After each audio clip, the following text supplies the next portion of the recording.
വാതിലൊന്ന് അടച്ചിട്ടായിരുന്നെങ്കിലേ ബാക്കിയുള്ളവർക്ക് ഇതൊന്നും കാണണ്ടായിരുന്നല്ലോ. കോഴ്സ് ഒന്ന് കഴിയട്ടെ, നിനക്കൊരാൾ വരുമല്ലോ. അപ്പൊ ഇത് ഓരോന്നിനും ഞങ്ങൾ പകരം ചോദിക്കും, അല്ലേ ധർമ്മലേ?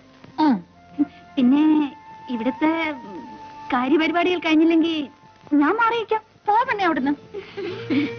സേതുട്ടം പോകുമ്പോ ഞാനും ഉണ്ട് കൂടെ. ടൗൺ വരെ, സുശീലയുടെ വീട് വരെ ഒന്ന് പോകണം. പിന്നെ നിനക്ക് എഴുന്നള്ളാനുള്ളിടത്തൊക്കെ പറവപ്പിച്ച് നടക്കലല്ല എനിക്ക് ജോലി. എനിക്ക് 10 മണിക്ക് മുമ്പ് ബാങ്കിലെത്തേണ്ടതാ. അതിനിപ്പോ മണി 9:30 ആയുള്ളൂ. പോകുന്ന വഴിക്കൊന്ന് ഡ്രോപ്പ് ചെയ്തൂടെ? ഓ, അപ്പോഴേക്കും എത്തിയല്ലോ.